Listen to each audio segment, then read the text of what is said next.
Good morning and welcome to Sunday special of Dr. Lamba's Awakening Call.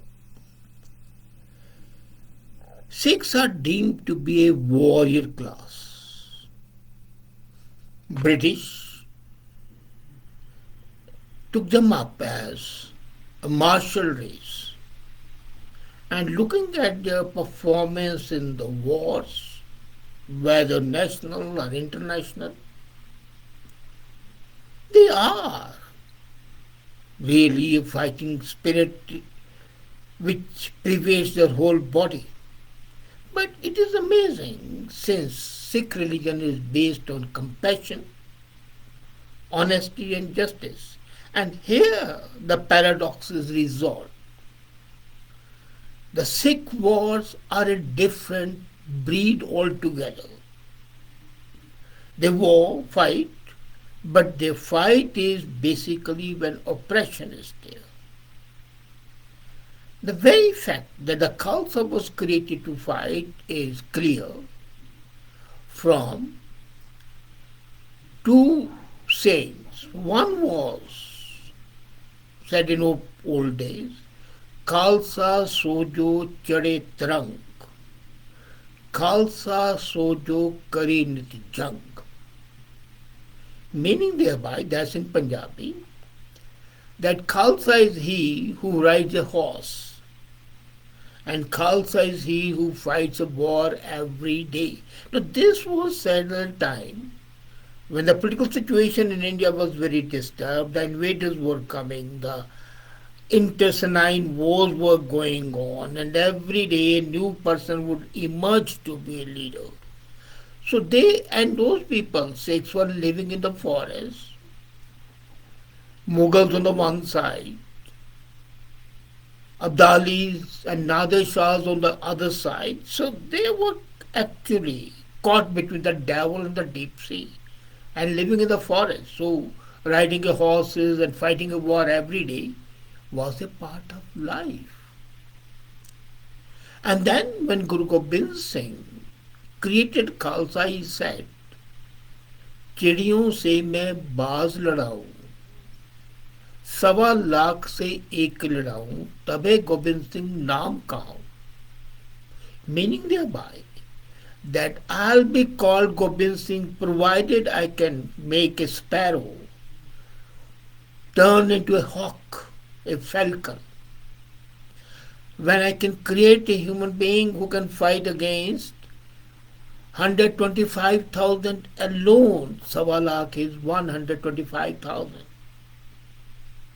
So this breed automatically was mentally and morally involved in fighting, and of course sociologically.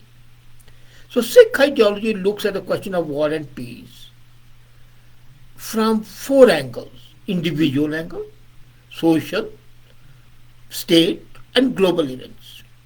And genuine peace, they know, is not possible where there is pain and suffering in society. So Sikhs have to fight against the pain and the suffering. In that sense, Sikhs thought agrees that peace is not necessarily the absence of war. War may not be there, but the conditions may be there that are akin to oppression, exploitation. And Sikhism, life affirming preachings, is a participative, active life of service as a responsible householder. Options are rejected. And there is a concept of Sikhism called Dharam Nibhana, and that is doing one's duty. Dharma here is taken in the way Krishna had said, that do your duty. And as I had said in one of my talks, that Gobind Singh was a very active adherent to the concept of fighting for your duty. So much so that he had asked his father to sacrifice himself because that was his duty. So duty, as required by different human relationships and different situations, in different socio-political spheres is also a benchmark for accountability at every social and political level. In any relationship and situation, the concept of dharma requires a person to act and behave in a certain way. Ultimately, the discipline of dharma provides stability in human societies. Way back in the 17th century, Bhai Gurdas wrote that Guru Nanak, the founder of Sikh religion, meditated and saw the whole world a blaze. This is in the Vara of Bhai Gurdas. The world was at war at every level as a result of greed, lust, violence, and lack of compassion. So somebody has to do something. So then came the concept of Dharam Yudh, which was also again used by Lord Krishna in Mahabharata. Dharam Yudh is what the Westerns called just war. It is a war in the defense of righteousness. In such a war, it's very clear that this is not the first option. War is the last option, the last resort. First, all other ways of resolving the conflict must be tried. Motive cannot be revenge or enmity. And the army must not include mercenaries. The army must be disciplined. And only the minimum force should be needed. Civilians must not be harmed. And there must be no looting, territory must not be annexed until there is a danger that if you don't annex it, the similar situation would arise again. So this concept of war is basic to the Sikh warrior. And Sikhs also believe that the treaties and ceasefires must be honored. Look, Ranjit Singh signed a treaty of Satluj with the Britishers. And after that, despite the fact that he could have won the whole of Punjab right up to Delhi and even Delhi, he didn't do so because the commitment had been made. The crucial difference between the just war theory is that the Sikhs believe that if war is just, it should be undertaken even if it cannot be won. The Western concept of just war is that war must be won. Here say, action is important, result is not. And Sikhs are expected to take military action against oppression, as I said. And there is no modern tradition of absolute pacifism among the Sikhs. It says clear, it's all the way go. In the time of Guru Nanak, in the 16th century, Sikhism was clearly a religion of peace. But even then, there was a different war, non-violent war. A war can be at various levels. And that's why Guru Nanak protested against Babur. Guru Nanak wrote, no one is my enemy, no one is a foreigner. With all I am at peace, God within us renders us incapable. But he also said that Babur was a sinner and he had brought an army of sinners along with him. And that's when Guru Nanak's fight against oppression started, though non-violent. By the time Guru Arjan Dev, Sikhs had become increasingly militant, but only in the response to oppression and attempts to suppress the faith. The sixth Guru, Guru Har Gobind, was the first one to take military action, and he came up with a very good concept, Miri and Piri. Now, Miri is a word derived from Amir, E-M-I-R, the ruler, the lord of the area, that is martial. And Piri is the peace, spiritual aspect. So he said both are equally important. You cannot have spiritual if you are surrounded by oppression, so Miri has to be there. And he needed to promote the cause of justice and protect the innocent from attack. And he got training in the arms from Marathors. And he fought wars and he won. And the 10th Guru and 9th Guru, do you know that he fought with Assam on behalf of Mughals because those people in Assam were wrong. So it was not religion which motivated them, the Sikhs. The Sikh Guru fighting Hindu kings in favor of Aurangzeb, who later on killed him, murdered him in cold blood. So 10th Guru then thought that my father, my grandfather, all have suffered.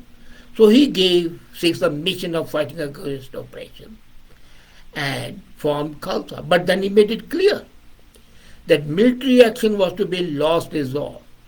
In Zafarnama, for example, he says, Chuka az hil te hamamas. When all efforts to restore peace have proved useless and no words avail, it is lawful to take up the sword and fight. Can there be anything better? Say,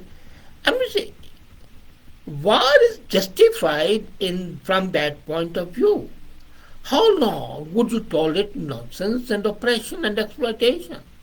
But as a last resort when all the means fail.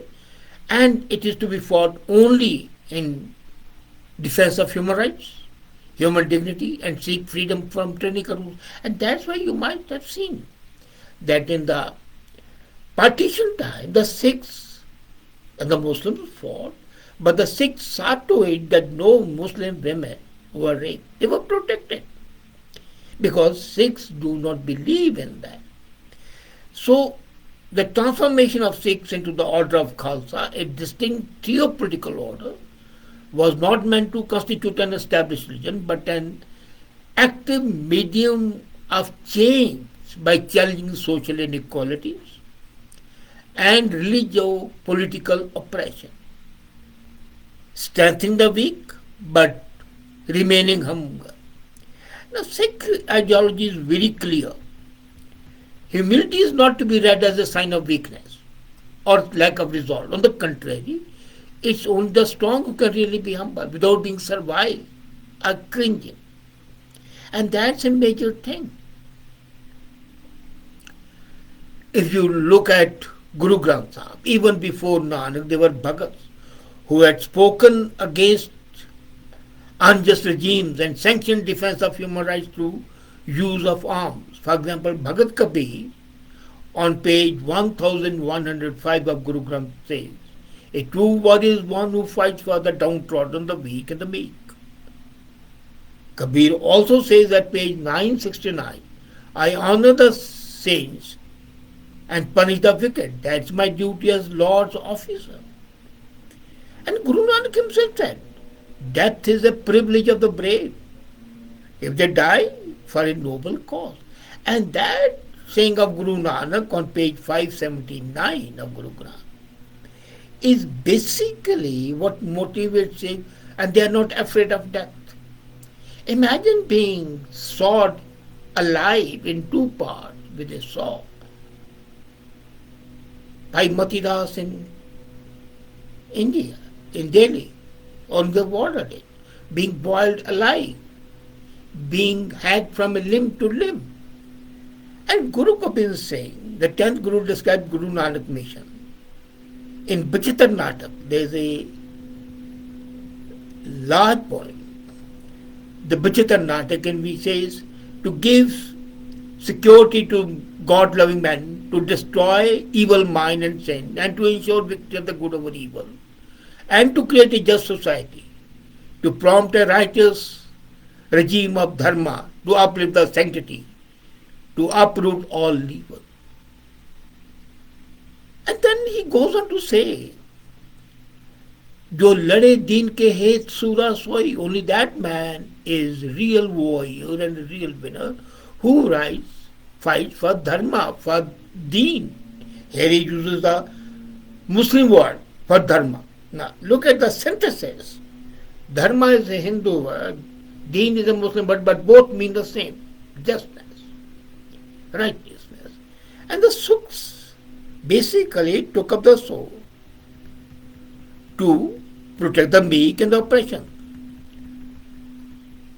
There is a belief, and I believe that there is a warrior in each one of us. And this warrior is never say thy spirit.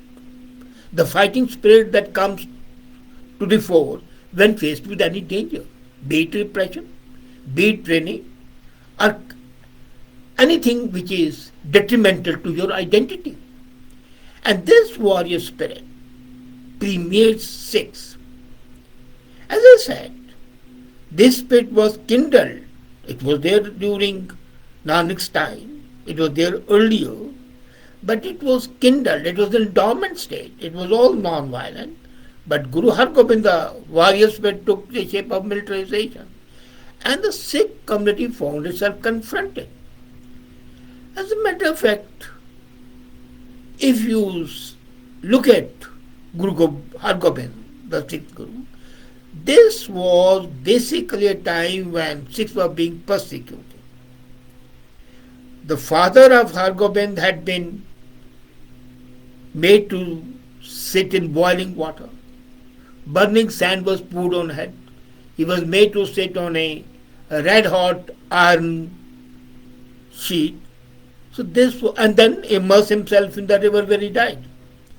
So motivation was there, and he took to so because he believed the sword alone could grant it a survival. And he started the process of military training and mental orientation of Sikhs. He clashed with the imperial forces, and then the ultimate came when Guru Tegh Bahadur was, as I said, earned, and then came the militant cult. But it remained as a brotherhood of the soldier saints. Now this is a concept which is not in the West. The soldier saint. That concept is originally given by Hargobind and Miri Piri concept. But this shows that the ethical values must never be forgotten. And that permeates today even. People all over the world believe Sikhs to be very honest and abiding by their duty.